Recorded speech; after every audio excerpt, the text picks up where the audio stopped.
నమస్తే, welcome to Shri media. నేను మీ విష్ణుప్రియ. మనం ఎన్నో రకాల కార్యక్రమాలు చేశాం. అయితే జ్యోతిష్యం నిజమా అబద్ధమా? జ్యోతిష్యం అబద్ధమని కొందరు, జ్యోతిష్యం అందరికీ వర్తించదు, భూగోళంలో కొంత భాగానికి మాత్రమే వర్తిస్తుంది, దాన్ని అంత బాగా నమ్మాల్సిన అవసరం లేదని కొందరు, మహా పండితుల దగ్గర నుంచి పెద్ద పెద్ద వాళ్ళు కూడా ఈ విషయం గురించి చెప్తున్నారు. మరి అసలు దేన్ని నమ్మాలి? జ్యోతిష్యాన్ని నమ్మద్దా? పరిహారాలు చేసుకోవచ్చా, చేసుకోకూడదా? మన జాతకాన్ని మనం నమ్మి ప్రవర్తించాలా, లేకపోతే ఎలా అంటే అలా నడిచేయాలా? ఇలాంటి సందేహాలన్నింటికి సమాధానం చెప్పడం కోసమే నేను ఇప్పుడు మీ ముందుకు వచ్చాను.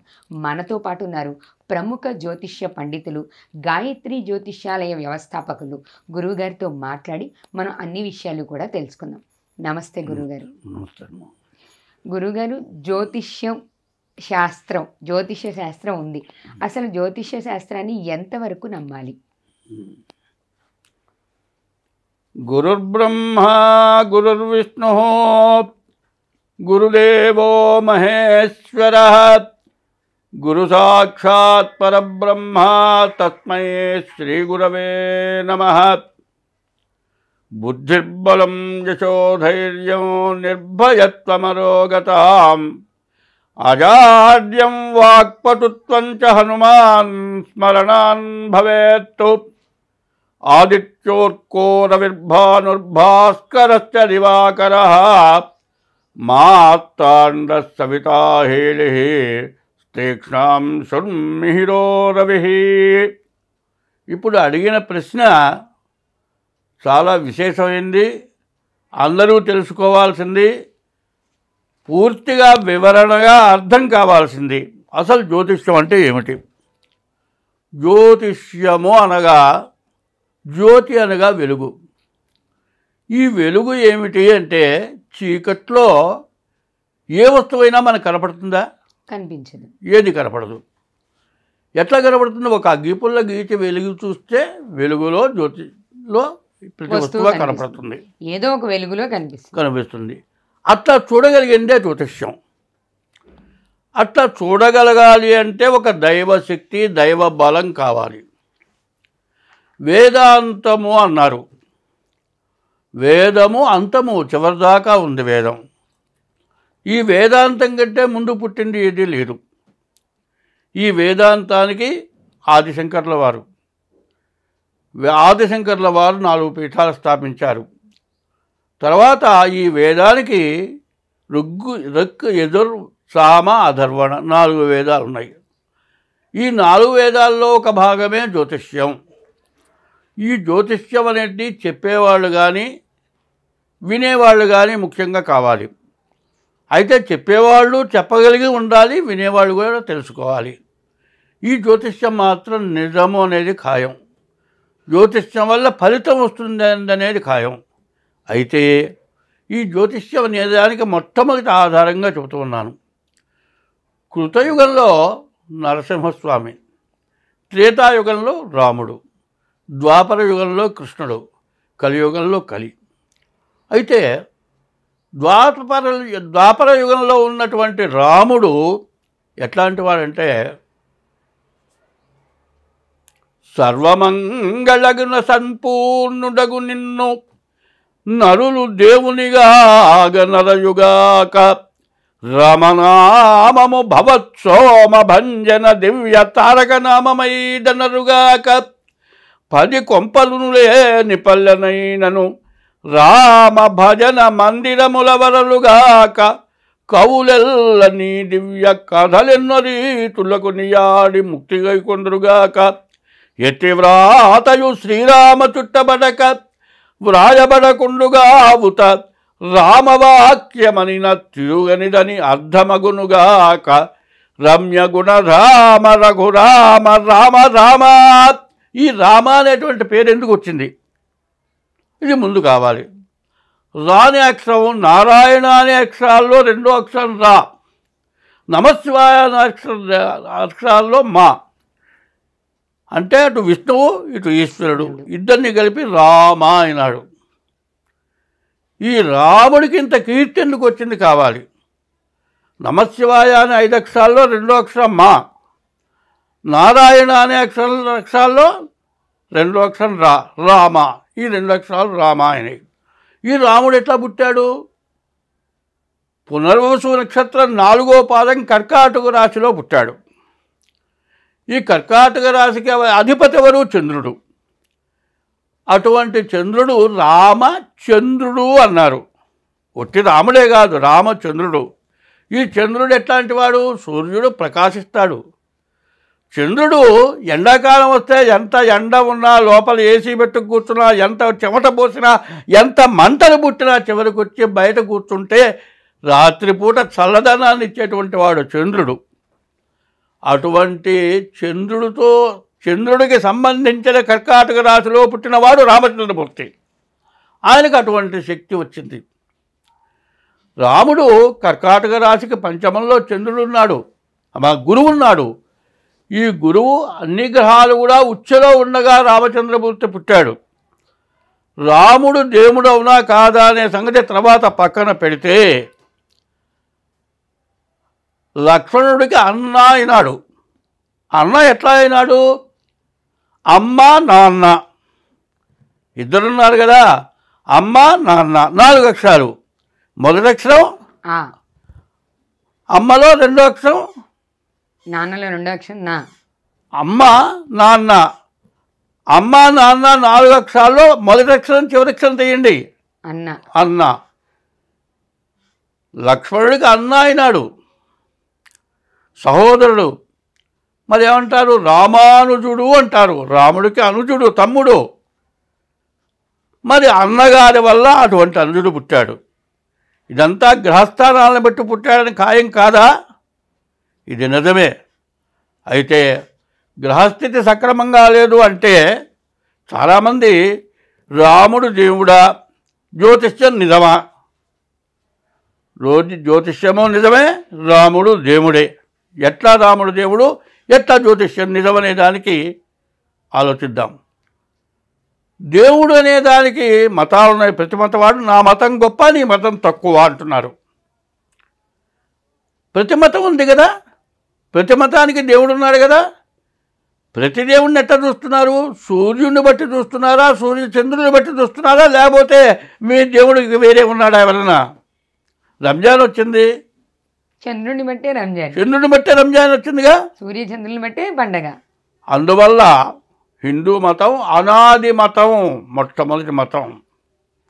ఏ మతమైనా కూడా అనాది మతం, మొట్టమొదట పుట్టినటువంటి మతం కూడా ఏమంటోంది? ఏ మతాన్ని విమర్శించటం లేదు. దేహో దేవాలయ ప్రోక్తో జీవో దేహసనాతన త్యజేదజ్ఞాన నిర్మాల్యం సోహం భావేన పూజయేత్తనుంది. ఈ దేహమే దేవాలయం, జీవుడే దేవుడు. కాబట్టి దేవుడు అంతర్యామి, అందరికీ ఒక్కడే దేవుడు. కానీ నా దేవుడు ఎక్కువ అనుకోవచ్చు, కానీ నీ దేవుడు తక్కువ అనకూడదు. వ్యక్తిగత విమర్శ పనికిరాదు, జ్యోతిష్య విమర్శ పనికిరాదు. ఎందుకంటే జ్యోతిష్యము నిజమే, రాముడు దేవుడే. రాముడు దేవుడు ఎందుకైనాడంటే, ఒకప్పుడు వేమన యోగి ఉన్నాడు. అక్కడ ఏం జరిగింది? దేవుడి గురించి పూజ చేస్తుంటే దేవుడి కంటే మనిషి గొప్పవాడన్నాడు. అయితే అప్పుడు ప్రశ్న వచ్చినప్పుడు ఏమైందంటే, తండ్రి ఫోటో కాళ్ళు పెట్టి తొక్కితే ఒప్పుకుంటాడా? ఒప్పుకోం కదా గురుగారు. ఒప్పుకోండి, నీ తండ్రికి దేవుడే. అట్లాగే దేవుడు తర్వాత జ్యోతిష్యానికి సంబంధాలు చెబుతున్నా. ఏమిటా సంబంధం అంటే, నీ తండ్రి నీకు దేవుడైనప్పుడు ప్రతి మతానికి దేవుడు తండ్రి లాంటి వాడే. కాబట్టి ఎవరి మతం వాళ్ళ గొప్ప కావచ్చు, ఎవరి దేవుడు వాళ్ళ గొప్పే. ఎవరి తల్లిదండ్రులు ఎవరికి వాళ్ళ గొప్ప అయినట్లుగానే ప్రతి మతానికి దేవుడు గొప్పే. అట్లాగే మరి ఇప్పుడు వస్తుంది ఏమిటంటే జ్యోతిష్యాన్ని గురించి విమర్శ. ఈ జ్యోతిష్యం ఖచ్చితంగా జరిగేది ఖాయమే.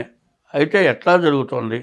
కానీ ఎవరు చాలా వరకు దీన్ని నమ్మద్దు, ఇది పెద్ద విశేషం ఏం కాదు. నమ్మద్దు అనే దానికి చెప్తాను. నమ్మద్దు అనే దానికి అర్థం ఏమిటో చెప్తాను. పాపాలు ఉన్నాయి, రకరకాల పాపాలు ఉన్నాయి. ఏమిటి పాపాలు? స్త్రీ హత్య పాపం. స్త్రీని గౌరవించమని ప్రతివాడు చెబుతున్నారు. స్త్రీని హింసించేవాళ్ళు కొంతమంది ఉన్నారు. హిందూ మతం మాత్రం స్త్రీని గౌరవించమని ఎప్పుడూ చెబుతూనే ఉంది.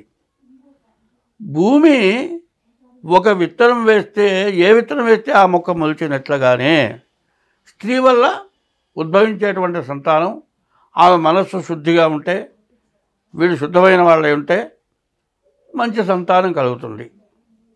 అట్లాగే నువ్వు చేసిన పాపం వల్ల, నువ్వు చేసే తప్పు వల్ల నీకు సంతానం సరైన వాళ్ళు కలక్కపోవటం జరుగుతుంది. కారణం ఏంటంటే, ఒకప్పుడు గాంధీ గారు డాక్టర్లు ఇద్దరు ఉండగా, ఒకటి నిగ్రో జాతివాడు, ఒకటి హిందువు. అయితే వాడి భార్యకి ఆ జుట్టు, నీగ్రో జాతి జుట్టున్న పిల్లవాడు పుట్టాడు. వాడికి భార్య మీద అనుమానం. గాంధీ గారిని అడిగితే ఏమిటా అంటే, నీ ఇల్లు చూద్దాం పదమన్నారు. పడక మంచము గది అంతా ఉన్నాయి. వీడికి భార్య కంటే ప్రాణం స్నేహితుడు. వాడు ఫోటో గదిలో పెట్టుకున్నాడు. సరే, నీ భార్య మీద అనుమానం కదా, ఫోటో తీసి పారేవయ్యా అన్నాడు. నా స్నేహితుడు ఫోటో నువ్వు తీస్తా అన్నాడు. అంటే నీ భార్య దృష్టి వాడి ఫోటో మీద పడటం చేత అట్లాంటి పిల్లవాడు పుట్టాడు. అద్దంలో ఎవరి మొహం చూసుకుంటే వాళ్ళే కనిపిస్తారు. ఇంకోటి కనపడతారా? కనపడరు. ఆ బీజావాపన జరిగేటువంటి సమయంలో వాడి మీద దృష్టి పడ్డది కాబట్టి ఆ రకం పిల్లవాడు పుట్టాడు, కానీ నీ భార్య తప్పుడుది కాదు అని గాంధీ గారు చెప్పారు. అట్లాగే జ్యోతిష్యంలో కూడా చాలా పొరపాట్లు ఉన్నాయి. ఏమిటి పొరపాట్లు అనే దానికి ఇవాళ జరుగుతున్న మహాపాపాలు ఎక్కువగా ఉన్నాయి. ఆ పాపాల వల్ల వస్తున్నవి చాలా ఉన్నాయి. ప్రతి వాళ్ళకి కాలసర్పదోషం, కుజదోషం 199 మందికి ఉన్నాయి. ఈ 199 మందికి కాలసర్పదోషం, కుజదోషం ఉంది. ఎందుకు ఉన్నది, ఎందుకు వస్తుంది, అది తెలుసుకోవాల్సిన అవసరం. అది ఖచ్చితంగా జ్యోతిష్యంలోనే వస్తుంది. ఇప్పుడు కాలసర్పదోషం కానీ కుజదోషం ఉన్నటువంటి స్త్రీకి కడుపులో నొప్పి వస్తుంది మెన్సెస్ టైంలో. ఓకే, అది చాలామంది చెప్పా. నీ కడుపులో నొప్పి ఉన్న సంగతి నాకు ఎట్లా తెలిసింది? జ్యోతిష్యం వల్లే తెలిసిందిగా. కాలసర్పం ఉందిగా, కాలసర్పదోషం ఉందిగా, రాహుకేతువుల మధ్యలో గ్రహాలు పడ్డందువల్ల కాలసర్పదోషం వచ్చిందిగా, అందువల్ల నీ కడుపులో నొప్పి వస్తుందిగా, మెన్సెస్ రాబోయే ముందు కడుపులో నొప్పి విపరీతంగా వస్తుందిగా, భార్యాభర్తలకు అనుకూలత లేకుండా పోతుందిగా, తగాదాలు వస్తున్నాయిగా, పోట్లాడుకుంటున్నారుగా, వీరిద్దరు సక్రమంగా కలిసి ఉండలేకపోతున్నారుగా, ఇది కాలసర్పదోషం వల్ల వస్తుందిగా. అప్పుడు జ్యోతిష్యం కరెక్ట్ అవునా కాదా? కానీ అది కాలసర్పదోషం వల్లే వస్తుందని కూడా వాళ్ళు నమ్మట్లేదుగా గురువుగారు. కడుపులో నొప్పి వచ్చింది ఎట్లా చెప్పాం? అందరికీ కడుపులో నొప్పి రాదుగా. తర్వాత గర్భిణీలు పోతున్నాయి, విన్నెట్టా చెబుతున్నాం. సరే, జ్యోతిష్యం అనే దానికి అర్థం ఇంతవరకు చెప్పుకున్నాం. జ్యోతిష్యం అనే దానికి చీకట్లో దీపం పెడితే చూసినట్లు చూసి చెప్పగలిగిందే జ్యోతిష్యం. చెబుతున్న వాళ్ళు ఉన్నప్పుడు నమ్మాలా వద్దా?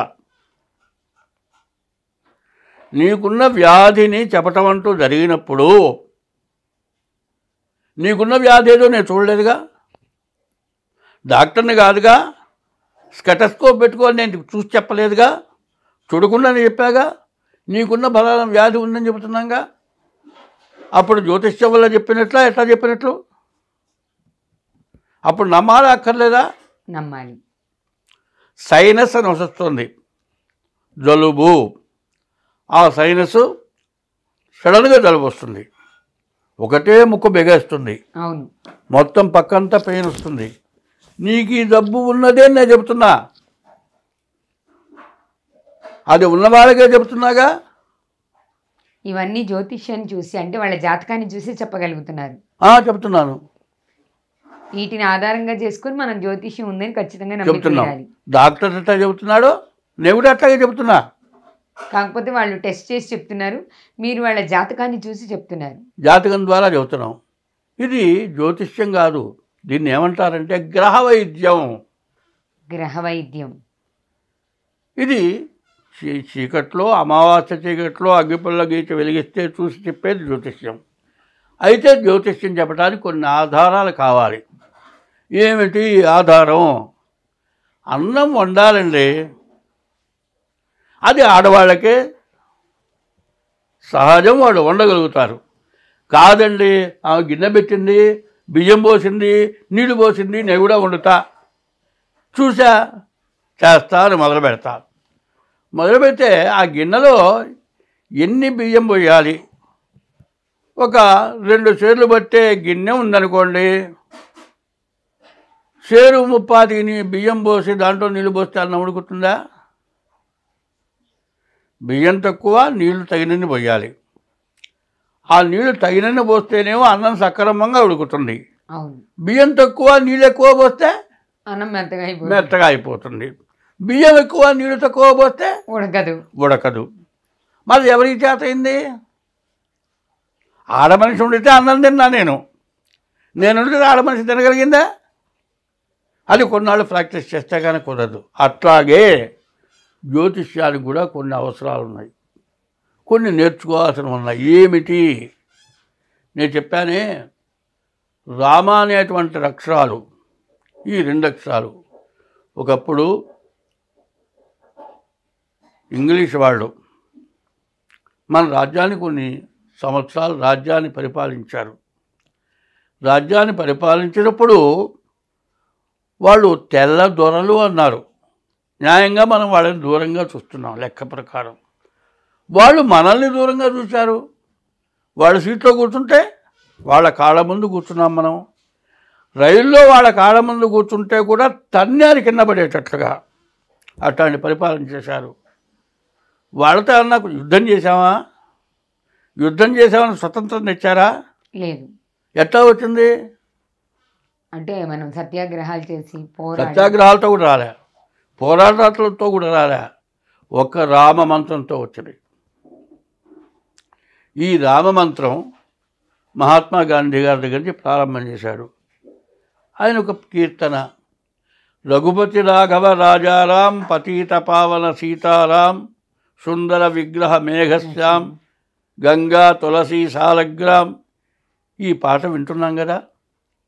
అప్పట్లో దీపస్తంభం ఒకటి ఉండేది. ఆ స్తంభానికి చిన్న ప్లేట్ లాగా పైకి ఉండేది. ఓ పక్క దీపారాధన వెలిగించేవాళ్ళు, ఈ పక్కనేమో రాముడు లక్ష్మణుడు సీత, ఇక్కడ ఆంజనేయ స్వామి విగ్రహాలు. స్తంభం పట్టుకొని చెక్కలతో భజన చేసి హరే రామ భజన చేస్తూ ఈ ఊరి నుంచి ఇంకో ఊరు వెళ్ళేవాళ్ళు. ఆ ఊళ్ళో వాళ్ళు వేళకు భోజనం పెట్టి అటు ఊళ్ళో వాళ్ళు ఇటు వచ్చేవాళ్ళు. ఇట్లా రామ భజన చేస్తూ అందరూ ఒక సంఘంగా తయారై రామనామ మంత్రంతో సత్యాగ్రహాలు చేసి స్వతంత్రం తెచ్చారు. వాళ్ళతో యుద్ధం చేసి మాత్రం స్వతంత్రం తీసుకురాలేము. వాళ్ళు అంత బలంగా ఉన్నారు. వాళ్ళ గన్స్ ఉన్నాయి, కాల్చి పారేస్తారు. ఎట్లా గెలిచాం? మంత్రంతో గెలిచాం. మన హిందూ మతంలో దేవుడు అనేవాడు ఉన్నాడు, జ్యోతిష్యం అనేది ఉన్నది కాబట్టి రామ మంత్రంతో గెలిచారు. రామ అనే 2 అక్షరాలతో గెలిచారు. అట్లాగే ఇప్పుడున్న వాళ్ళల్లో మరి అయోధ్య వచ్చింది అంటే ఒక 2 కళ్ళు లేనటువంటి ఆయన ఉన్నాడు. ఇప్పుడు ఆయన ఒక యూనివర్సిటీ పెట్టాడు, ఆయనకి 2 కళ్ళు లేవు. ఎక్కడ ఏ పుస్తకంలో ఏముందో చెబుతున్నాడు. ఇప్పుడు చూస్తున్నారు మీరు ఆయన్ని. అవును, కళ్ళు లేకుండా ఎట్లా చెబుతున్నాడు? ఎక్కడ ఏ పేజీలో ఎన్నో లైన్లో ఏముందో చెబుతున్నాడు ఆయన. ఎట్లా చెబుతున్నాడు? చదువు చెప్పటంలా, దైవ శక్తితో చెబుతున్నాడు ఆయన. ఒక ఆయన కోర్టులో దావాలో నిలబడి 96 ఏళ్ళ ఆయన వాదించి గెలిచాడు. దేంతో గెలిచాడు? దైవ బలంతో. ఇవాళకి సాక్ష్యాలు 2 కనపడుతున్నాయి. అట్లాంటి దైవ బలం కావాలి. జ్యోతిష్యానికి ఏం చెప్పాడు? జ్యోతిష్యం ఎంత గ్రాంధికమైనటువంటిదైనా, ఎంత చదివినా దైవ బలాన్ని సంపాదించి జ్యోతిష్యం చెప్పమన్నారు. జ్యోతిష్యంలో ఏం చెప్పారు? నువ్వు ఈ సంవత్సరం చచ్చిపోతావని ఎవడో చెప్పడు, చెప్పకూడదు. చిన్న మాట గురుగారు, వాస్తవానికి ఈ దైవబలంతో నేర్చుకున్న జ్యోతిష్యంలో ఒక మనిషి వచ్చి జాతకం అడిగినప్పుడు వాళ్ళ మరణ సమయం ఉండదా దాంట్లో? ఉంటుంది. కానీ జ్యోతిష్య శాస్త్రంలో మీరు చెప్పిన నియమం ప్రకారం మరణ సమయం చెప్పకూడదని చెప్పరు. చెప్పకూడదు కాదు, వాడు నోడుతూ అంటే వాడు తొందరగా వాడికి ఆయుష్ తీరిపోతుంది. ఓహో, అందుకని చెప్పరు. కానీ మీకు తెలుస్తుంది. తెలుస్తుంది, ఎందుకు లేదు? దీర్ఘాయుష్మాన్ భవ. మార్కండేయుడు ఈశ్వరుడు యొక్క శాపంతో 16 సంవత్సరాలు బతుకుతామన్నారు. నారదుడు, విష్ణుమూర్తి అందరూ దీర్ఘాయుష్మాన్ భవ అన్నారు. వాడు బతికాడు. కాబట్టి జ్యోతిష్యం చెప్పేవాడు నీవు మరణిస్తావు అని చెప్పకూడదు, కానీ తెలుస్తుంది. అయితే మరణాన్ని చెప్పటం కాదు, వాళ్ళ జ్యోతిష్యంలో ఎట్లా ఉండాలి? నీకు జరగని దాన్ని జరిపేటట్లుగా ఉండాలి జ్యోతిష్యం. అది సాధ్యమా గురువు గారు? సాధ్యమే. అంటే ఇప్పుడు మీరు అన్నట్టు జనన సమయం చూసి మీరు జాతకం చెప్తారు. ఆల్రెడీ ముందుగా నిర్ణయించబడిన జాతకాన్ని మనం ఎలా జ్యోతిష్య శాస్త్రం మార్చగలం? అసలు జ్యోతిష్యం అనే దానికి పుట్టిన జనన సమయం ఎవరు కరెక్ట్గా రాస్తున్నారో చెప్పాలి. శిరస్సు కనపడగానే జననం లెక్క, శిరస్సు కనపడగానే జననం లెక్క. శిరస్సు కనపడిన తర్వాత శిశువు బయటకు వచ్చి తర్వాత ఆ పిల్లవాడు కదలకుండా పడి ఉంటాడు.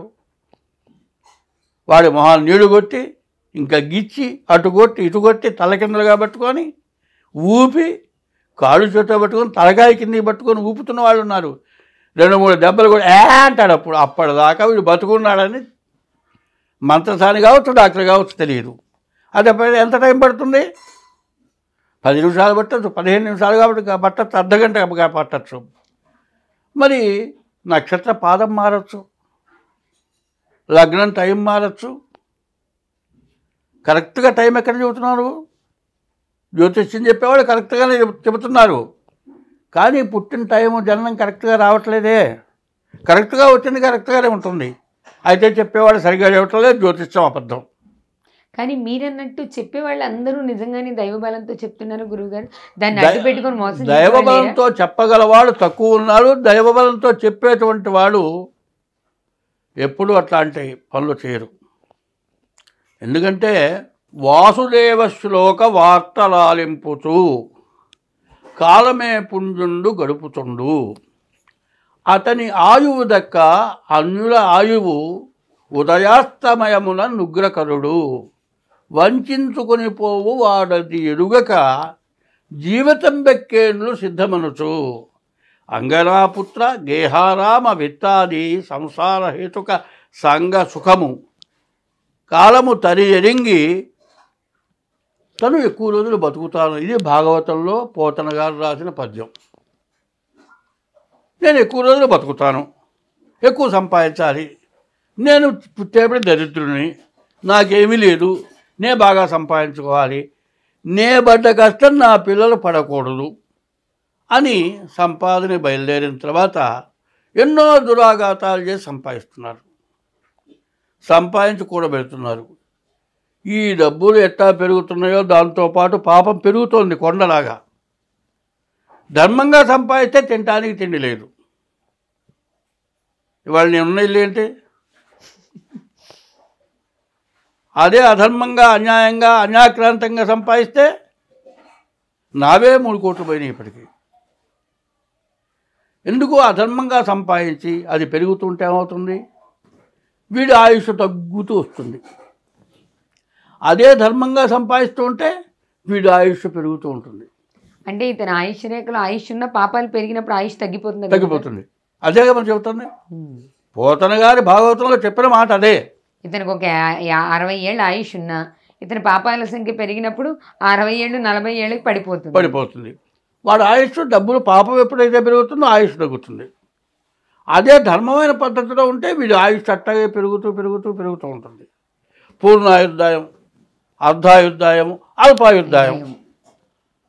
పూర్ణాయుర్దాయం 75 వరకు సుమారుగా ఇవాళ పూర్ణాయుర్దాయం. ఇవాళ నాకు 80 వచ్చినాయి. పూర్ణాయుర్దాయమే. అర్ధాయుర్దాయం 50 ఏళ్ళు. ఇవాళ 50 ఏళ్ళ చోటు ముసలివాళ్ళే కదలలేని స్థితిలో ఉన్నారు. అల్పాయుర్దాయం. ఇవన్నీకి వస్తున్నాయి. నువ్వు చేసిన పాపం వల్ల ఆయుష్ తగ్గుతుంది. అదే ధర్మ మార్గంలో ఉంటే ఆయుష్ పెరుగుతుంది. ఈ ఆయుష్ పెరుగుతుంది కానీ ఆదాయం తగ్గుతుంది. కానీ చాలామందిని మనం చూస్తుంటాం గురుగారు, పైకి వాళ్ళు ఏం పాపం చేయనట్టే కనిపిస్తారు. 30 ఏళ్ళకి 35 ఏళ్ళకి అర్ధాయుతో వెళ్ళిపోతూ ఉంటారు. మరి దాన్ని మనం ఎలా తీసుకోవాలంటారు? వాళ్ళు చేసిన పాపమే వాళ్ళ కర్మ. అది ఈ జన్మకు సంబంధించే ఉంటుంది. కర్మమున బుట్టు జంతువు. ఈ జన్మ కర్మనే ఉంటుందా, పోయిన జన్మ? అది కూడా కర్మమున బుట్టు జంతువు. కర్మమును వృద్ధి ముందు కర్మమున చెడున్. కర్మమే జనులకు దేవత. కర్మమే సుఖ దుఃఖములకు కారణమధిపా. ఇది కూడా భాగవతంలో పద్యమే. నువ్వు చేసిన పాపాలు ఎట్లా ఉంటాయంటే, ఒక మహారాజు ఉన్నాడు, వాడు చక్రవర్తి, గొప్ప పరిపాలన చేశాడు. ఆ పరిపాలనలో చాలా అటువంటి చక్రవర్తి ఎవరు లేడన్నంత గొప్పగా పరిపాలించాడు. అంటూ పాపం అంటూ ఎక్కడా జరగలేదు. అయితే దానికి అర్థం ఏంటంటే రాజపాపం పురోహిత. రాజు చేసిన పాపం పురోహితుడిది. పురోహితుడు చేసిన పాపం ప్రజలు అనుభవించాలి. ఈ పాపం వల్ల రాజు పుణ్యం చేశాడు, మోక్షానికి పోయినాడు, విష్ణు సాయుధ్యం పొందాడు, విష్ణువుడి సేవ చేస్తున్నాడు, వాడు కొడుకున్నాడు. వీడు క్రూరంగా దురాగతంగా సంవత్సరానికి ఒకసారి కాదు, వడ్డీ డబ్బులు వసూలు వచ్చినప్పుడల్లా పన్నులు వసూలు చేస్తున్నాడు. చివరి ప్రజలు కూడా ఈ రాజు మీద విరక్తి పుట్టింది. తండ్రి మీదేమో గొప్పవాడు అనుకున్నారు, కొడుకు అంతకంటే దరిద్రుడైనాడు. అప్పుడు చివరికి ఏమైంది? శత్రురాజులు వచ్చారు, రాజ్యం గెలుచుకున్నారు. నువ్వు చేసిన పాపానికే నీ రాజ్యం పోయింది. నీ పాపం వల్లేగా నీకు పోయింది. రాజ్యం పోయిన తర్వాత అడవుల్లోకి వెళ్ళాడు. వీడి సంతానం లేకుండా పోయినాడు నీ వీడు చేసిన పాపం వల్ల. ఏమిటి వీడు చేసిన పాపం? రాజులు చేస్తున్న పనులు చాలా ఉన్నాయి. ఏమిటి? ఒక భార్య కాదు, పట్టుప్రాణం కావుంటుంది. అందమైన స్త్రీల్లా కావాల్సిందే వాడికి. వీడు 80 ఏళ్ళ ముసలాడైనా 16 ఏళ్ల పిల్ల కావాలి. వాడు 4 రోజులు అనుభవిస్తాడు, దాని మీద ఎగడు పుడుతుంది, మళ్ళీ కొత్త దాన్ని అనుభవిస్తాడు. ఇదే కాలసర్ప దోషానికి పాపానికి హేతువు. ఇట్లా అనుభవించాడు. చివరికి రాజ్యం పోయింది, భ్రష్టత్వం పట్టింది. చివరికి ఎవరికి ఉపయోగపడ్డారు? మొట్టమొదట చేసుకున్న ధర్మపత్ని అంటే ఎవరు? ముందుగా చేసుకున్న ఆవిడ భార్య. ఆమె భార్యగా ఉపయోగపడ్డది. అడవుల్లోకి వెళ్ళాడు. అంతకుముందు పిల్లలు లేరు. అక్కడికి వెళ్ళిన తర్వాత వాడికి 2 ఆడపిల్లలు పుట్టారు. ఆ రాజులు ఎప్పుడు కూడా వేటకు వస్తారు. ఓ రాజు వేటకు వచ్చాడు, వీడి కూతురు బాగుంది, వీళ్ళ కళ్ళన్న అవేగా, అందమైన ఆడపిల్లలు దొరికితే వాళ్ళని పొందటమేగా. నీ కూతురు నాకు కావాలి అన్నాడు. నాకు అడిగినంత ఇస్తే ఇస్తాను నా పిల్లన్నాడు. నువ్వెంత అడుగుతావు ఇస్తానన్నాడు. ఇచ్చాడు, తీసుకున్నాడు, పోయినాడు, వాడు అనుభవించాడు. వీడు పెళ్లి చేయలేదు. పెళ్లి చేయకుండా ఇప్పుడు అయితే వెళ్ళిపోయినాడో ఈ తండ్రి, స్వర్గంలో ఉన్న తండ్రి యమలోకానికి వచ్చాడు. యమలోకానికి వచ్చి యమధర్మరాజు, ఏమిటయా ఈ కర్మ అంటే? నీ కొడుకు చేసిన పాపం నువ్వు అనుభవిస్తున్నావు. కొడుకు చేసిన పాపం తండ్రి అనుభవించాల్సిందే, తండ్రి చేసిన పాపం అనుభవించాల్సిందే. ఇది మొత్తం జ్యోతిష్యంలో వస్తూనే ఉంది. అప్పుడు జ్యోతిష్యం నిజమా అబద్ధమా? గురుగారు ఇందాక చెప్పారు కాలసర్పదోషం ఇలా వస్తుంది అని. ఇప్పుడు చాలామంది జ్యోతిష్య పండితులు కాలసర్పదోషానికి ఈ పరిహారం చేసుకోండి అని చెప్తున్నారు. నిజంగానే మన జాతకంలో దోషం ఉంటే? కాలసర్పదోషం చెప్తాను. కాలసర్పదోషం ఉంటే పోతుంది. అయితే నీ ప్రవర్తన ఏది? ఇప్పుడు గిన్నె కడుక్కొని వండుకోవయ్యా అని చెబుతావుగా నువ్వు. అన్నం వండుకుంటే అప్పుడు గిన్నె కడుక్కొని వండుకోమనే చెబుతావుగా నువ్వు. నేను కడుక్కున్నాను, వండుకున్నాను. కాస్త ఎంగిలుండి కడుక్కోమంటావు, నా చేత కాదు. కొత్తగా కడుక్కునేవాడు నా చేత కాదు. శుభ్రంగా కడుక్కున్నావు, ఇంకా కొద్దిగా కడగమన్నా కాదు, కడిగి పెట్టావు, నేను వండుకున్నా, అయిపోయింది. మన్నాడు నువ్వు లేవు, నేను వండుకునేప్పుడు ఆ గిన్నె శుభ్రం చేసుకోవాలిగా. ఆ శుభ్రం చేసుకోకపోతే ఏమవుతుంది? రోగం పుడుతుంది. అట్లాగే ముందు నీకున్న పాపం తొలగటానికి కాలసర్పదోషాలు చేయించాం పూజ. ఆ గిన్నె కడిగినట్లే నీ పాపం కడిగాంగా, మళ్ళీ నువ్వు పాపం చేయకుండా ఉండాలిగా. నీ పాపం నిన్ను వేధిస్తూనే ఉందిగా. ఎప్పుడు కూడా శాంతి అనే దానికి ఏం చెబుతున్నా? అన్న శాంతి. అన్ని మతాలు అవే చెబుతున్నాయి. ఏం చెబుతున్నాయి? అన్న శాంతి. ఎవడైనా కొడుకు పుట్టంగానే అంత 10 మందికి అన్నం పెడుతున్నాడు. పెళ్ళి అయితే 10 మందికి అన్నం పెడుతున్నాడు. నీ మతం వేరు, నా మతం వేరు, కానీ ఇది అందరికీ సంబంధించింది ఒకటే. అందరూ చేస్తున్నారుగా. నువ్వు చేసే తేడా, నేను చేసే తేడా లేదే. నీ దేవుడు అదే చెప్పాడు, నా దేవుడు అదే చెప్పాడుగా. ఇక నీకు నాకు తేడా ఏంటి? అట్లాగే అన్నశాంతి ఎట్లా చేస్తున్నావు? నువ్వు తింటూ ఒకరికి పెట్టాలి, ఒకరిని హింసించకూడదు. అదే కాకుండా ఒక పురుషుడికి ఒకటే భార్య. స్త్రీ చిత్తం పురుషుల భాగ్యం. స్త్రీని జాగ్రత్తగా చూసుకోవాలి. భార్య ఇవాళ ఎట్లా ఉంది? నేను బీటెక్ చదివా, నువ్వు కూడా బీటెక్ చదివావు. నేను ఉద్యోగం చేస్తున్నావు, నువ్వు ఉద్యోగం చేస్తున్నావు. నేను డబ్బులు సంపాదిస్తున్నాను, నువ్వు డబ్బులు సంపాదిస్తున్నావు. నేను అన్నం వండుతా, నువ్వు ఇల్లు చిమ్ము. చివరికి ఎంతవరకు వస్తుంది? నువ్వు చేసే పని నువ్వు చేయాలి, నేను చేసే పని నేను చేయాలి. సరిగ్గా అడిగితే నేను పిల్లల్ని కంటున్నాను, నువ్వు కూడా కలమంటే సరిపోతుందా? ఎవరి బాధ్యత వాళ్ళది. ఎంత సంపాదించినా డబ్బుల కోసం చదువు కాదు, విజ్ఞానం కోసం చదువు. ఇప్పుడు చదువు ఏంటి? అజ్ఞానం కోసం చదువుకుంటున్న చదువు. జ్ఞానం కావాలి. అజ్ఞానంతో ప్రవర్తిస్తున్నాం.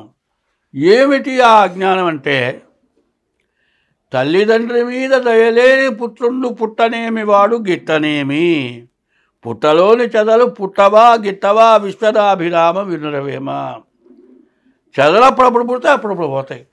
అట్లాగే పుడుతున్నాడు. తల్లిదండ్రులు కొడుకు అన్నం తినలేదంటే తండ్రి ఎంత బాధపడతాడు? తను అన్నం తినలేడు, సర్వస్వం ధారపోస్తున్నాడు. నా కొడుకు బీటెక్, నా కొడుకు డాక్టరు, లేకపోతే ఆఖరికి కష్టపడి కూలి పని చేసేవాడు కూడా సర్వస్వం ధారపోసి ఉండటానికి ఇల్లు కూడా లేకుండా అమ్మి చదివిస్తున్నాడు, చదువుకుంటున్నాడు. ఇండియాలో డబ్బులు ఆదాయం లేదు, అమెరికా పోతానంటాడు. వాడు అమెరికా పోతాడు, అమెరికాలో ఉద్యోగం చేస్తూ ఉంటాడు. కానీ మంచివాడైతే కాస్త డబ్బులు పంపిస్తాడు కొడుక్కి, తండ్రికి. సరే డబ్బులు పంపించాడు, బాగానే ఉందండి. తండ్రి ఎట్టగో బతుకుతాడు. చివరికి వాడి పరిస్థితి బాగాలేదు. తీసుకెళ్ళి ఏం చేస్తున్నారు? వృద్ధాశ్రమంలో చేరుస్తున్నారు. నువ్వు వృద్ధాశ్రమంలో చేరిస్తే డబ్బులు ఇస్తే సరిపోయిందా? కన్న తండ్రిని చూడాలి. కాదు, అది కూడా కాక ఏం చేస్తున్నారు? ఒకవేళ ఇంకా బాగా సంపాదిస్తే, బాగా అక్కడ నిలబడితే, కోట్లు సంపాదించుకుంటే, నీ దగ్గర డబ్బు ఉంది, నీకు 25 లక్షలు బారేస్తా, నీ కన్నదాని రేటు ఇది, ఈ 25 లక్షలు ఇచ్చా, నాకు అక్కడి నుంచి రావడానికి కుదరదు, ఎవరినో తలకొరివి పెట్టండి, నీ వీడియోలు చూస్తానంటాడు వాడు. అమెరికా నుంచి కొడుకు ఇంటికి రాడు, ఇండియా రాడు, తండ్రి కర్మజీయుడు, తండ్రికి అన్నం పెట్టడు. ఇది మామూలు పాపమా? ఈ పాపం ఎట్లా పోతుంది? ఈ పాపం వల్లే కాలసర్ప దోషం, కొద్ది దోషం వస్తుంది. అందువల్ల ధర్మం కావాలి, ధర్మానికి కట్టుబడాలి. ఏమిటా అంటే, ఏను మృతుండనవుదునని ఇంత భయంబు మనంబు లోపలన్ మానుమో. ఇది కూడా భాగవతంలో పద్యమే. ఏను మృతుండనవుదునని ఇంత భయంబు మనంబు లోపలన్ మానుమో, సంభవంబు గల మానవ కోట్లకు చావు నిక్కమవు, కాన హరిందలంపము ఇక గలగదు జన్మము నీకు ధాత్రిపై, మానవనాథ పొందెదవు మాధవలోక నివాస సౌఖ్యములు. ఎందుకంటే 84 లక్షల కోట్ల జీవరాశులు ఉన్నాయి. జీవులు 84 లక్షలు. ఈ 84 లక్షలు 4 రకాలు ఉన్నాయి. ఒకటి ఆకాశంలో తిరిగేవి, ఒకటి భూమి మీద తిరిగేవి, ఇంకోటి భూమి లోపల తిరిగేవి, ఇంకోటి జలం నీటి లోపల తిరిగేవి. 4. ఒక్కొక్క రకం 21 రకం జీవరాశులు, 21 లక్షలు. 4 21 84 లక్షల జీవరాశులు. ఈ 84 లక్షల జన్మలు మనం ఎత్తాం. ఈ జన్మలు ఎత్తిన తర్వాత చివరికి నీకే జన్మ వస్తుంది? మానవ జన్మ, మనిషి జన్మ వస్తుంది. ఈ మానవ జన్మ ఎందుకు వచ్చింది? మంచి పనులు చేస్తే వచ్చింది మానవ జన్మ. అదే ఏనుగు ఉన్నదండి, ఒక పెద్ద అడవి తగలబడిపోతుంది. దానికి భగవంతుడు జ్ఞానం ఇచ్చాడు. ఆకులు కొట్టుకొచ్చినాయి, మోకాళ్ళ లోతులు ఆకులున్నాయి. అది తప్పించుకొని పోవాలని పరిగెత్తుతోంది. పరిగెత్తుతూ ఉండగా ఆకుల మధ్యలో కింద ఉడత ఉన్నది. ఈ కాలు వేస్తే చచ్చిపోతుంది. పక్కకు పోవడానికి మార్గం లేదు. దాని మీద కాలు వేస్తే ఉడత చచ్చిపోతుంది. నా ప్రాణం కోసం దాని ప్రాణం తీస్తానా? నేను దాని ప్రాణం తీయనుంది. అప్పుడు కాలు వేయకుండా నిలబడగానే నీ సత్యానికి, నీ ధర్మానికి భగవంతుడు మెచ్చాడు. ఆ ఏనుగుకి ఎటువంటి విలువ వచ్చింది? వాళ్ళ మహాపండితుడు, ఎవరు కూడా వాడిని గెలవనటువంటి గొప్ప పండితుడినే ఏనుగునిచ్చి ఏనుగు అంబారి వేసి ఊరేగింపజేస్తున్నారు. ఏనుగు అంత గొప్పదైంది. ఆ ఏనుగు ఎవరు? గజేంద్రుడు. గజేంద్ర మోక్షం భాగవతంలో ఉంది. ఆ ఏనుగే వినాయకుడు, ఆ విఘ్నేశ్వరుడు. అటువంటి ఉడత చచ్చిపోతుందనేటువంటి పాపం కోసం పాప భీతి కలిగి బతికించింది కాబట్టి మళ్ళీ ఆ ఏనుగే మానవుడిగా పుట్టాడు. పుణ్యం వల్ల మానవుడు అయ్యాడు. నీవు పుణ్యం చేసుకోవాలా, మళ్ళీ పాపం చేసుకోవాలా? నువ్వు రెండు కాళ్ళ జంతువు మనిషివి. రెండు కాళ్ళ జంతువుగా ఉన్నప్పుడు జ్యోతిష్యం చెప్పే మాట ఏమిటి? నీకున్న దోషాన్ని పోగొట్టుకో. పత్రం పుష్పం ఫలం తోయమన్నారు. అవును, జ్యోతిష్యం చెబుతున్నాం. నీ దగ్గర లేనప్పుడు భగవంతుని పూజించు, పాపం చేయబాకు. అప్పుడు నీ గ్రహస్థితి బాగుంటుంది. గ్రహము నిన్ను పీడించేది గ్రహము. నువ్వు సక్రమంగా ఉంటే ఆ గ్రహానికి ఏం పుడుతుంది? అనుగ్రహము. ఓకే. గ్రహానికి అనుగ్రహానికి తేడా ఏమిటి? గ్రహం పీడించేది, అనుగ్రహం మంచి జరుగుతుంది, మంచి చేసేది. మన భాషలో ఎటువంటి భాష? దేశ భాషలందు తెలుగు లెస్స అన్నారు. జీవాత్మ, జీవుడు ఈ ఆత్మ. ఆత్మసాక్షిగా ఏదైనా తప్పు జరిగింది, ఇక్కడ వస్తువు పోయింది, మనం ముగ్గురు ఉన్నాము, ఎవరు తీశారు? నేను తీయలేదంటే నేను తీయలేదు. కానీ తీసిన వాళ్ళ మొహం ఎట్లా ఉంటుంది? లోపల ఆందోళనే. జీవాత్మ పట్టుకుంటారేమో, భయం, చూస్తారేమో. అదే దొరికింది నువ్వు వస్తువు ఇచ్చావనుకో, ఎంత ఆనందంగా ఉంటుంది? సంతోషం. సంతోషం కాదు. 1,00,000 రూపాయల వస్తువు పోయింది, దొరికిందని ఇచ్చావు, నేను ఏదైనా ఇస్తాను, వద్దు నాకొద్దు అనేప్పటికీ వాడికి ఎట్లా అనిపిస్తుంది? అంటే నేను చేసిన మంచికి డబ్బులు తీసుకోమంటావా నన్ను? వద్దు. అంటే నీ జ్ఞానం ఎంత జ్ఞానం? అజ్ఞానం నుంచి జ్ఞానానికి వచ్చావు. అటువంటి జ్ఞానం కలగాలి, జ్ఞానం కలిగి ప్రవర్తించాలి. ఇప్పుడు గ్రహం తర్వాత రెండోది అనుగ్రహం చెప్పా. గ్రహం వల్ల బాధ, అనుగ్రహం వల్ల సంతోషం, ఆనందం. అదే ఆత్మ. ఈ ఆత్మసాక్షిగా ఆంజనేయుడు ఏం చేశాడు? హృదయం చీల్చాడు, లోపలను దేవుని చూపించాడు. జీవాత్మ, ఇది జీవాత్మ. భగవంతుడిని ఏమంటున్నాం? పరమాత్మ. పరమాత్మ. పరమ ప్లస్ ఆత్మ. జీవాత్మ వచనం, జీవాత్మ ఏ వచనం? ఏకవచనం. జీవ ప్లస్ ఆత్మ. జీవాత్మ ఒకటి, పరమ ప్లస్ ఆత్మ. పరమాత్మ బహువచనం వచ్చిందా లేదా? అవును. జీవాత్మ ఏకవచనం, పరమాత్మ బహువచనం. బహువచనం వచ్చింది. కొన్ని ఆత్మలు కలిస్తేనే పరమాత్మ. పరమాత్మ. అంటే నువ్వే పరమాత్మలో కలిసిపోతుంది. నువ్వే పరమాత్మవి. ఈ పరమాత్మ స్వరూపం నీకు ఎక్కడికి వస్తుంది? భగవంతుడిని పూజించిన కొద్దీ నీకు వస్తుంది. సత్యము, జ్ఞానం ఎప్పుడైతే కలుగుతుందో అప్పుడు నువ్వే పరమాత్మవి.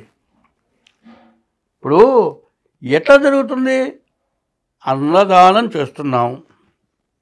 అన్నదానం అందరూ చేయలేరు. ఉన్నవాడికి బుద్ధి పుట్టదు, లేనివాడికి బుద్ధి లేదు, ఉంది, పెట్టాలి, వాడు పెట్టలేడు, అవకాశం లేదు. అవకాశం లేదు.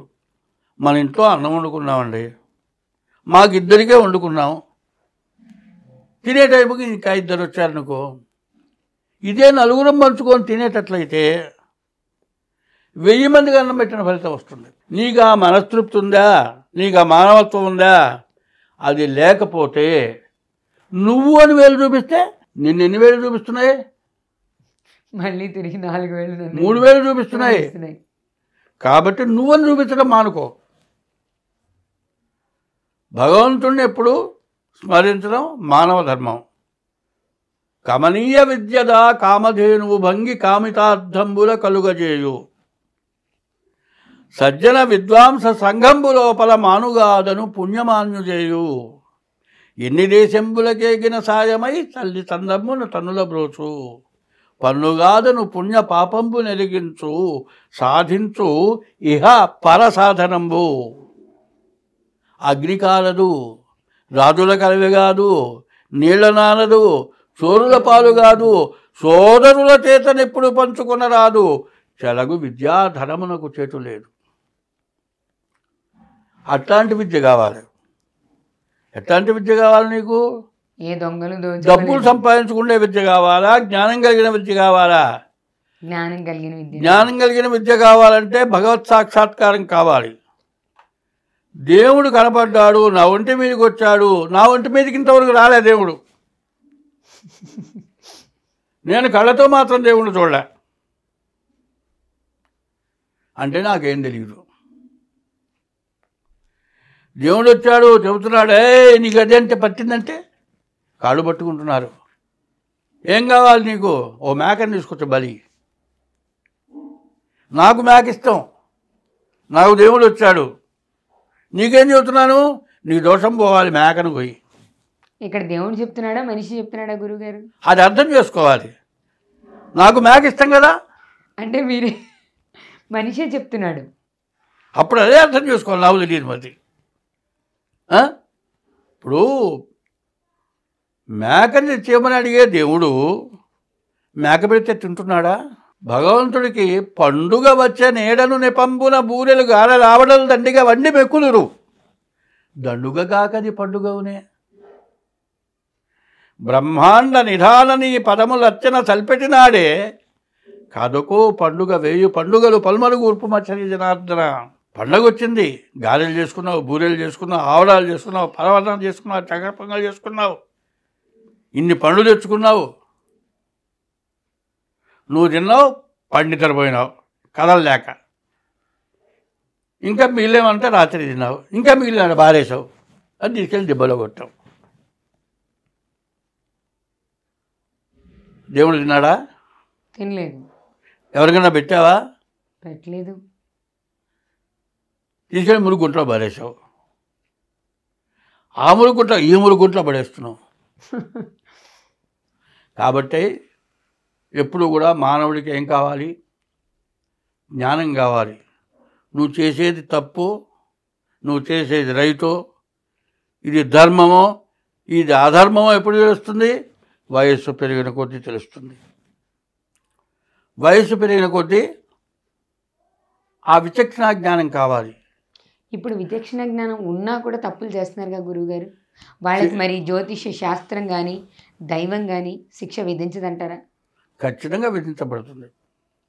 ఒక ఆయన నాకు ఫోన్ చేశాడు ఈ మధ్య, పెద్ద జ్యోతిష్యుడు, పేరు చెప్పను నేను. ఏంటి నా జాతకం ఇట్లా ఉంది ఏమిటని అడిగాడు. నేను బలానా అని చెప్పలేస్తాను. ఇట్లా ఉంది, నేను బతుకుతానా? నీకు బతకను అనుమానం నీకు వచ్చింది కదా. నీకెందుకు వచ్చింది? బలానా గ్రహం ఇట్లా ఉండటం వల్ల నాకు వచ్చింది అనుమానం. ఇంకా నేను చెప్పేది ఏముంది? నేను బలానా వ్యక్తిని. నువ్వు జ్యోతిష్యం చెప్పేవాడివే కదా. అవును. చచ్చిపోయినాడు. ఏమిటి నీ జ్యోతిష్యంలో వచ్చేది? రకరకాలు ఉంటాయి.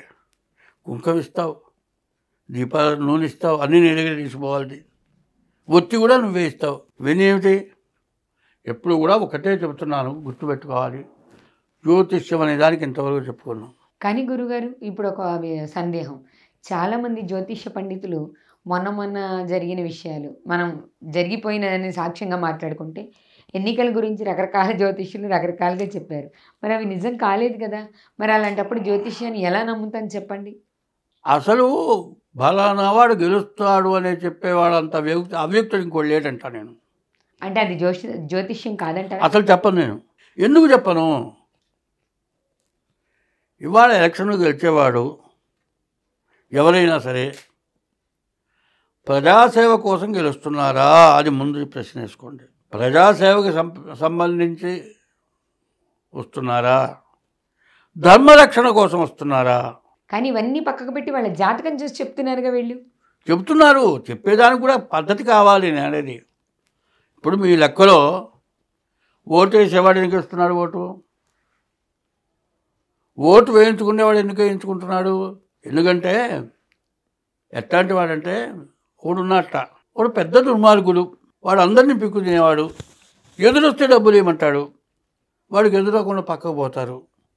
పల్లెటూళ్ళలో బావులు ఉంటాయి మంచినీళ్ళకి, బావిలో మంచినీళ్ళు తోడుకుంటారు, బావి చుట్టూ పళ్ళెం కడతారు, అక్కడ మట్టి పడకుండా బకెట్తో నీళ్ళు పోసుకొని తోడుకుంటారు, బిందెల్లో పోసుకొని తెచ్చుకుంటారు, లేకపోతే పల్లెటూళ్ళలో కావిళ్ళలో తెచ్చుకుంటారు. ఈ దుర్మార్గుడు ఏం చేస్తాడు? ఏదైనా చెరువుకో ఊరి బయట పొలాల్లో కడతారు, అప్పుడు ఈ లెటర్స్ లేవు. అవును, వాడు అక్కడికి పోడు, ఈ బావి పళ్ళ మీద కూర్చుంటాడు, 2 ఏళ్ళకు కూర్చుంటాడు, వాడితో గెలవలేరు. దరిద్రముడికి కర్మేంద్ర అని 4 బకెట్లు నీళ్ళు కొట్టి ఆ పెంట పోయేట్టుగా నీళ్లు కొట్టి మంచినీళ్ళు తెచ్చుకుంటున్నాడు. కొడుకు వాడికి తండ్రికి చీదర పుట్టింది బతుకు మీద. అందరూ నా అంత దుర్మార్గులు లేదనుకుంటున్నారు. కాబట్టి మంచి అనిపించుకోవాలి. అప్పటికి వయసు అయిపోయింది, ఇంకో గంటలో చచ్చిపోతాడు. ఆయన నేనేమి ఇవ్వలేకపోతున్నాను, నీకు ఒక మంచి మాట ఇస్తాను రా అన్నాడు. ఏమిటాను అంటే, నన్ను మంచివాడు అనిపించరా నాయన అన్నట్టు. అది ఎట్లా అనిపించాలి? వాడు ఎంతో మంచి పనులు చేస్తుంటే నాయన నువ్వు ఎవరు భయమయ్యా అంటారు. అవును, మా నాన్న ఇంత దుర్మార్గుడు అయితే నేను ఎట్లా మంచివాడిని అనిపించాలి అని ఆలోచించాడు వీడు. జీన్స్ ఏమంటారు? ఒక ఆయన గవర్నరే నా కొడుకు కాదన్నాడు, చివరికి కొడుకు అని ఒప్పుకున్నాడు. జీన్స్ పరీక్ష చేసిన తర్వాత కొడుకని తేలింది. అట్లాగే వీడి జీన్స్ ఏమైంది? మంచివాడని పెంచుకుంటాలంటే వీడి జీవితం మొత్తం కష్టపడితే కానీ మంచివాడు అనిపించుకోలేడు. మా నాన్న పల్లెల్లో కూర్చుంటున్నాడు, నేను బావిలోనే కూర్చున్నాడు. పోయినవాడే మంచి ఉండవాడుకు, వీడు ఇంకా దుర్మార్గుడు అన్నారు. అట్లాగే రకాలు మారుతున్నారు. ఒకడు గెలుస్తారని ఆనందపడాల్సిన అవసరం ఏంటి? ఇప్పుడు మనకు కావాల్సింది ధర్మంగా పరిపాలించేవాడు కావాలి. నేను గెలుస్తానా అని అడిగేవాడు సంపాదించుకోవటానికి అడుగుతున్నాడు. నువ్వు గెలవవా అని చెప్పేవాడు సంపాదించుకోవడానికే చెప్తున్నాడు. దేనికి చెప్పాలి? కష్టం తీర్చడానికి చెప్పాలి, బాధ పోగొట్టడానికి చెప్పాలి. అది జ్యోతిష్యం. మీకు ఇప్పుడు సంబంధించినంత వరకు, మీరు చూసినంత వరకు బయట జ్యోతిష్యం చెప్తున్న ప్రతి వాళ్ళు నిజంగానే మీరన్నట్టు దైవభక్తితో శాస్త్రం నేర్చుకున్నారంటారా? జ్యోతిష్యం శాస్త్రం నేర్చుకోవడం వేరు, దైవశక్తి సంపాదించడం వేరు. ఈ రెండింటిలో ఏ ఒక్కటైనా రెండు ఉంటేనే జ్యోతిష్యం అవుతుంది. మరి చెప్తున్న వాళ్ళకి నిజంగా ఈ రెండు ఉన్నాయా? అది నేను చెప్పలేను, అది వాళ్ళు అనుకోవాలి. ఇప్పుడు విమర్శ అనే దానికి ఎప్పుడు కూడా ఒకటే చెప్తున్నా, మనం మంచిగా ఉంటే ఇంకోటిని విమర్శించాల్సిన అవసరం లేదు. మనం మంచిగా ఉన్నప్పుడు మంచి అన్నంలోకి మంచి కూరే దొరుకుతుంది. నేను మంచిగా బతుకుతున్నా, నేను మంచిగానే బతుకుతా, ఇంకొన్ని గురించి విమర్శించడం. ఆ విమర్శ అనేది సద్విమర్శ కావాలి, మంచి విమర్శ కావాలి, అందరం బాగుండాలని కోరుకోవాలి. ఇప్పుడున్నటువంటి పరిస్థితి ఏమిటి, మనది అది కావాలి. మెయిన్గా ఇప్పుడున్న పరిస్థితి ఏమిటి? శాస్త్రం ఏంటి అంటే, ఇందాక చెబుతూనే బావిలో కూర్చున్నాడంటేనే అటువంటి పని చేయకుండా, బావి పళ్ళల్లో కూర్చుండేవాడి కంటే పుట్టిన కొడుకు మంచి పనులు చేసి నాన్నలాగా నేను దుర్మార్గుని అనిపించుకోకూడదని ఎవరికి వాడు అనుకున్న రోజున దేశం బాగుపడుతుంది. దేహో దేవాలయ ప్రోక్తో జీవో దేహ సనాతన త్యజేదజ్ఞాన నిర్మాల్యం సోహం భావేన పూజయేత్ జన్మనా జాయతే శూద్ర. కర్మణ జాయతే ద్విజ. వివరం చెప్పక్కర్లేదుగా, అర్థమవుతుందిగా, అందరికీ అర్థమయ్యేదిగా. జన్మన జాయతే శూద్ర, కర్మణ జాయతే ద్విజ, ద్విజ. వేద పాఠంతు విప్రాణం, బ్రహ్మజ్ఞానంతు బ్రాహ్మణ. జ్ఞానం కలిగిన బ్రాహ్మణ. బ్రాహ్మణుడు. ఇవాళ ఒకప్పుడు హిందూ మతం భ్రష్టత్వం బట్టి మతం అంతరించిపోయేటువంటి స్థితి వచ్చి శంకరపీఠాలు లాంటివి కూడా నిలవనటువంటి స్థితి వచ్చినప్పుడు ఆదిశంకర్ల వారు హిందూ మతాన్ని ఉద్ధరించి 4 శిష్యులను తయారు చేసి 4 చోట్ల 4 పీఠాలు స్థాపించారు. 4 పీఠాలు కూడా ఉన్నత స్థితిలోనే ఉన్నాయి, అందరికీ చెప్పగలిగిన స్థితిలోనే ఉన్నాయి పీఠాలు. వాళ్ళలాగా చెప్పగలిగినంత శక్తి కలిగిన వాడిని మాత్రం నేను కాదు. అయితే ఏం చేస్తున్నాం అంటే బాధపడుతున్నాం, అంతకంటే వేరేమీ లేదు. ఇవాళ జరుగుతున్నది ఎట్లా ఉంది? ఎవరి ఇష్టం వచ్చిన వాళ్ళు చేసుకుంటున్నారు. ఎప్పుడు కూడా ధర్మం ఎట్లా ఉంటుంది? ధర్మమైన పద్ధతిలో ఉండాలి. భార్యాభర్తలు ఏకంగా ఉండేది పిల్లలు చూస్తుండగా ఉండే స్థితికి వచ్చారు. అది ధర్మమా? పిల్లలు ఇప్పుడే నేర్చుకుంటున్నారు. 12 ఏళ్లకే ఆడపిల్లలు పెద్ద మనిషి అవుతున్నారు. ఈ లోపల లవ్ లెటర్లు రాసుకుంటున్నారు. ఇటువంటి స్థితి ఎందుకు వస్తుంది? పెద్దవాళ్ళు చేస్తున్న తప్పు వల్ల పిల్లలు అటువంటి స్థితికి వస్తున్నారు. ఈరోజు కూడా ఇవాళ రామ జన్మభూమి చేతికి దొరికింది, ఆనందమే. శంకరపీఠాలు కూడా ఆనందపడుతున్నాయి, అందరం ఆనందపడుతున్నాము. కాశీ విశ్వేశ్వరాలయం కూడా ఇవాళ స్వాధీనానికి వస్తుంది. అయితే విశ్వేశ్వరాలయం స్వాధీనం కాకపోయినా ఈశ్వరుడు ఉన్నాడు. అయోధ్యలో రామ జన్మభూమి స్వాధీనం కాకపోయినా రాముడు ఉన్నాడు. ఇందాక చెప్పానే, సర్వమంగళ గుణ సంపూర్ణుడగున్న రాముడు లేనటువంటి ఊరు లేదు. రాముడే దేవుడు కాదు. ఇవాళ ఆదిశంకర పీఠాలు సాక్షాత్ పరమాత్మ స్వరూపాలు, పరమేశ్వర స్వరూపాలు. కనపడుతున్నటువంటి దేవతలు వాళ్ళ దగ్గరికి పోయి వాళ్ళ మొహం చూసినా, నమస్కారం చేసినా, సాష్టాంగపడ్డా మన పాపాలనే పోతాయి. అటువంటి వాళ్ళకి నమస్కరించే స్టేజీలో ఉన్నామా, స్థితిలో ఉన్నామా మనం? ఇవాళ జ్యోతిష్యం అనేది అవసరం ఎందుకు వస్తుంది? నువ్వు చేసిన పాపం వల్ల నీకు జ్యోతిష్యం చెప్పాల్సి వస్తుంది. కానీ ఎప్పుడూ కూడా మనిషి ఏదో ఒక భయంలో ఉన్నప్పుడు, బాధలో ఉన్నప్పుడే జ్యోతిష్యం కావాలి. నీ బాధ తీరిపోయిన తర్వాత మళ్ళీ మేము ఆ జ్యోతిష్యాన్ని పట్టించుకోవట్లేదు. వెంకటేశ్వర స్వామికి దండం పెడతావు, నాకు పిల్లలు పుట్టలేదు, పిల్లలు పుడితేనే నీ పేరు పెట్టుకుంటా. 3 పిల్లలు ఉన్నారుగా, ఇన్నాళ్ళ నుంచి ఎందుకు పుట్టలే? వెంకటేశ్వర స్వామికి దండం పెడితే పిల్లలు పుట్టారు. పిల్లలు పుట్టంగానే ఇతర మతస్థులు ఏమంటున్నారు? మీరు కష్టపడ్డారు, పుట్టలేదు, వెంకటేశ్వర స్వామికి పుట్టాడని కొడుకు అని అడుగుతున్నారు. అసలు మీరు డాక్టర్ దగ్గరికి వెళ్లకుండా ఈ మొక్కులు ఏంటి అని అడుగుతున్న వాళ్ళు కూడా అడుగుతున్నారు. మరి దాన్ని ఏమంటాం? భగవంతుడు తలుచుకోండి ఏది కాదు. భగవంతుడి వల్ల అన్నీ జరుగుతాయనేది నిశ్చయం. ఆ ధర్మం తెలిసిన వాడు వెంకటేశ్వర స్వామి పేరు పెట్టుకుంటాడు.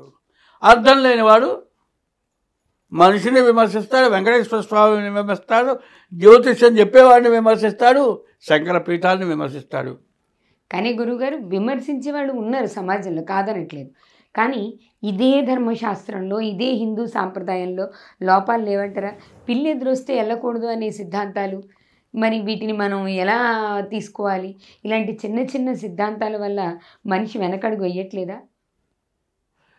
దానికి అర్థం లేనటువంటి స్థితిలో ఉంటున్నారు. నాకు పిల్లి వచ్చింది ఎదురు, మొన్న నేను వచ్చేప్పుడు పిల్లి నాకు ఎదురొచ్చింది.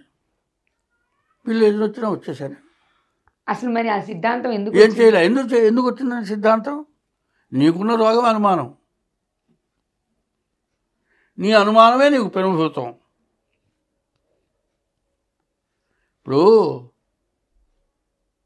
ఒకడు ఏం చేశాడు? నేను ఏది కావాలనుకుంటే అది కావాలనుకున్నాడు. ఈశ్వరుని గురించి తపస్సు చేశాడు.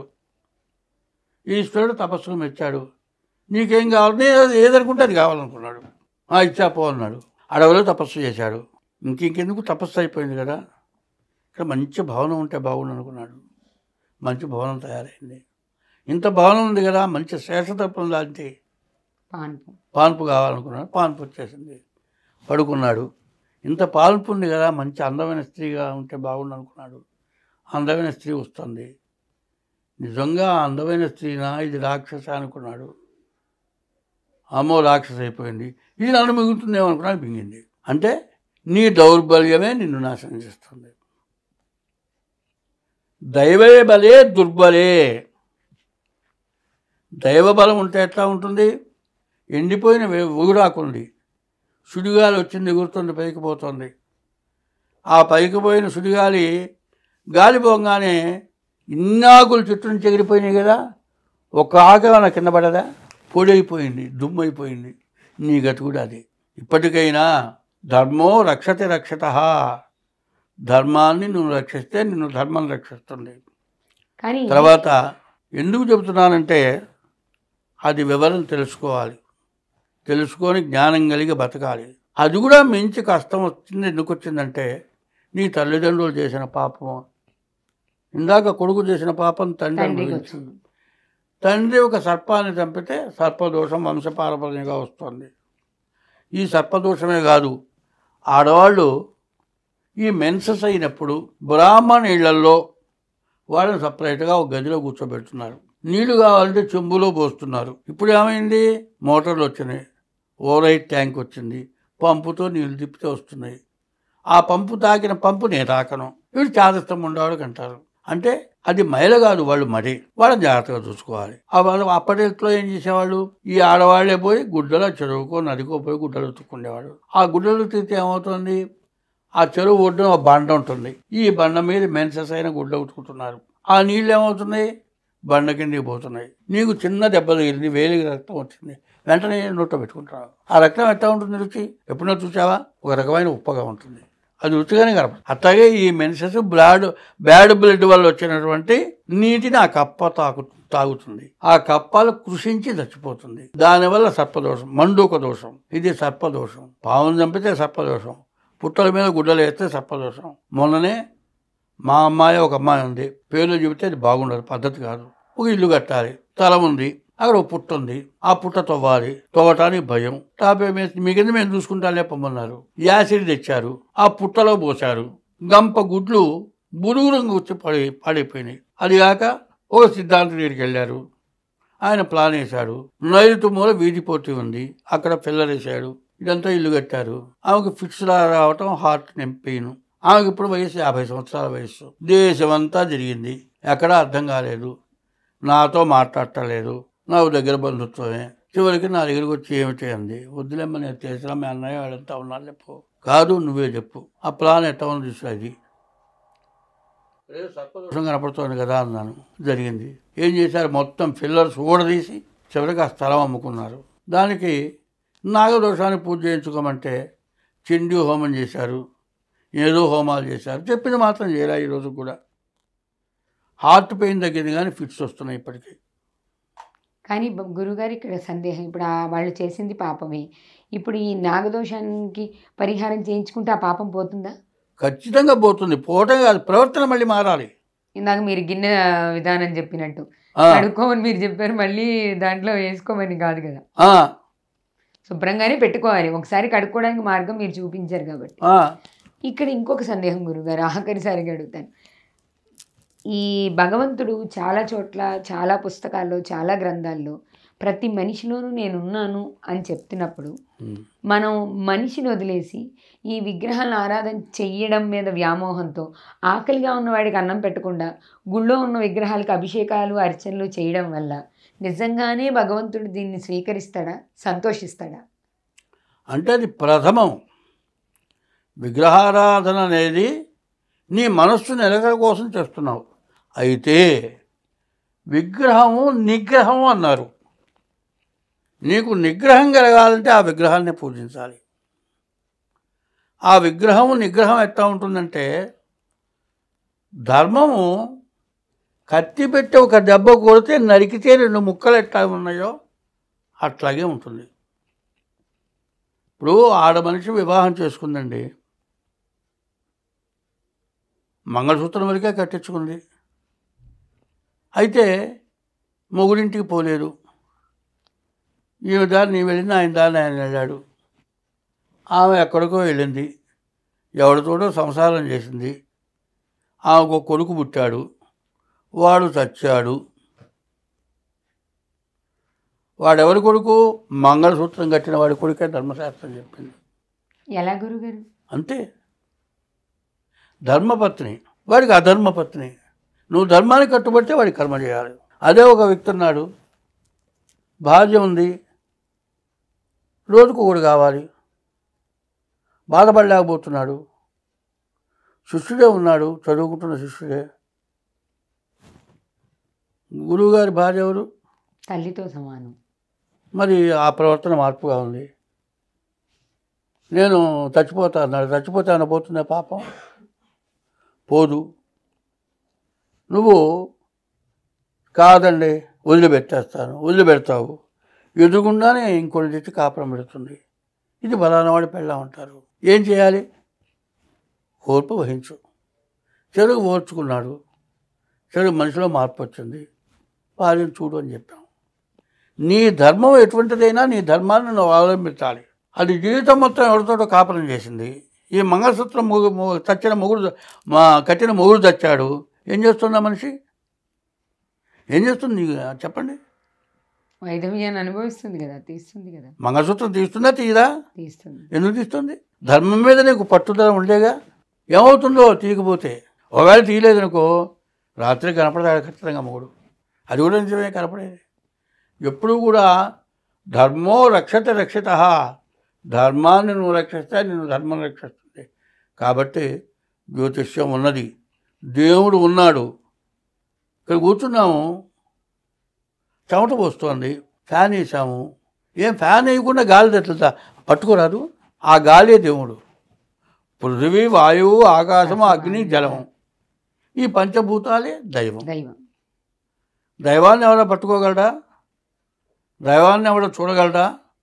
దైవం ఉన్నాడని చెప్పచ్చు కదా. ఆదిత్యోర్కో రవిర్భానుర్భాస్కరశ్చ దివాకర మార్తాండ సవిత హేళస్తీక్షాంశుర్మిహిరో రవి. మరి సూర్యుడనేవాళ్ళు 12 ఆదిత్యులు 12 మంది ఉన్నారు. ఈ సూర్యుడు లేని ఏమన్నా ఉందా? లేదు. సూర్యుని గురించి నమ్మకుండా ఎవడన్నా ఉంటున్నాడా? సూర్యుని నమ్ముతున్నాడు, చంద్రుడిని నమ్ముతున్నాడా లేదా? సూర్యుడు ఉన్నంతకాలం ఎండ ఉంటుందా? సూర్యుడు పోయిన తర్వాత ఎండబోతుంది. వెన్నెలు ఉంటుందా? చంద్రుడు వస్తే వెన్నెలు ఉంటుంది. చంద్రుడు వస్తే వెన్నెలు ఉంటుందా? చంద్రుడు పోతే మళ్ళీ సూర్యుడు వస్తున్నాడా? రాత్రి కాగానే పగలు వస్తుందా? పగలు కాగానే రాత్రి వస్తుందా? ఇవి మొత్తం నడిచేవే, నడవనివి ఏమీ లేవు. అయితే ఇప్పుడున్నటువంటి పరిస్థితి ఏమిటి? పాపం అనే దానికి అంతు లేకుండా పోయింది. ఈ పాపము లేకుండా, ఈ పాపం ఇంత ఉన్నా కూడా కొంత ధర్మంగా జరుగుతున్న కారణం ఏంటంటే, 1000కో 1,00,000కో ఒకళ్ళు ఉంటే, ఇవాళ మనకు శృంగేరి పీఠం ఉంది. వాళ్ళు ఏమన్నా రమ్మంటే వస్తారా? చెప్పమంటే చెబుతారా? వాళ్ళు చెబుతున్నారు. వాళ్ళ మీడియా వచ్చింది, టీవీల్లో ఉంటున్నాయి, వాళ్ళ ఉపన్యాసాలు వింటున్నాం. మనం ఏమన్నా ఆచరిస్తున్నామా? ఇప్పుడు వాళ్ళు చెప్పగలిగిన దాంట్లో నేను చెప్పగలిగింది 1,00,000 వంతని కూడా నేను అనుకోవట్లే.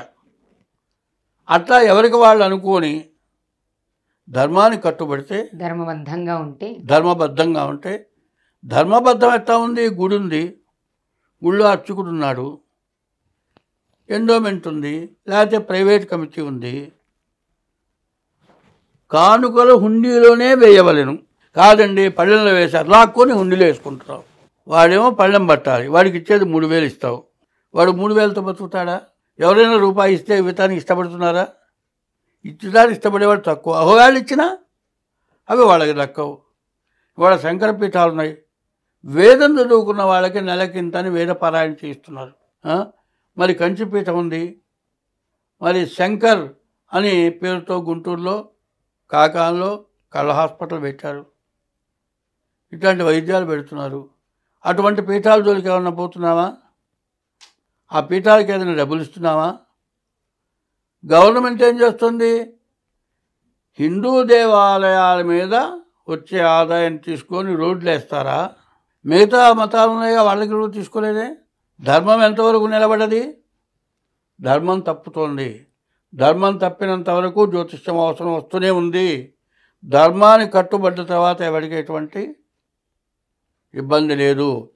ఇక్కడ చేసిన పాపం ఇక్కడే అనుభవించాలి. మరి ధర్మానికి కట్టుబడిన వాళ్ళు కూడా బాధపడుతున్నారు గురు. అనుభవించక తప్పదు. నువ్వు చేసిన పూర్వజన్మలో చేసుకున్న పాపం కానీ, నీ జన్మ తీసిన వాళ్ళ పాపం కానీ, ఒకవేళ ఈ జన్మలో ధర్మం ఇక్కడ అనుభవించకుండా పోయేటట్టయితే అక్కడికి పోయి అనుభవించాలి. ఇంకో లోకం ఉంది, యమలోకం ఉంది. ఆ యమలోకంలో అనుభవించాలి. ఎప్పుడు కూడా కష్ట సుఖములు కావడి కుండలు అన్నారు. ఒక బిందె 2 బిందెలతో చేత్తో నీళ్ళు పట్టుకొస్తే పట్టుకురాగలమా? పోతాయి. కావిడి వేసుకుంటే ఊపు బ్యాలెన్స్ మీద వస్తున్నావు. చుక్క నీళ్ళు పోకుండా ఇంటికి వస్తున్నాయి. రెండింటిని సమానంగా తీసుకొస్తున్నాం కదా, బ్యాలెన్స్. అది కష్టము సుఖము బ్యాలెన్స్గా చూసుకోవాలి. కష్టం వచ్చినప్పుడు ఏడ్చి, సుఖం వచ్చినప్పుడు సంతోషపడటం కాకుండా నువ్వు కష్టము సుఖం సమానంగా చూసుకుంటూ ఎప్పుడూ ఏం కావాలి? ఆకలినప్పుడు అన్నం కావాలి, అంతేనా? ఇంకేమన్నా కావాలా? లేదు కిలో లేకపోతే 100 కిలోల బంగారం ఉంది, కొండ మీద కూర్చున్నాం, బంగారం తిందామా? అక్కడ ఏదైనా పండు దొరికితే తింటాం. ధనార్జన కోసం పాపం చేయటం, ధర్మమైన పనులకు ఉపయోగపడకపోవటం, ఇందువల్లే ఈ సమస్య.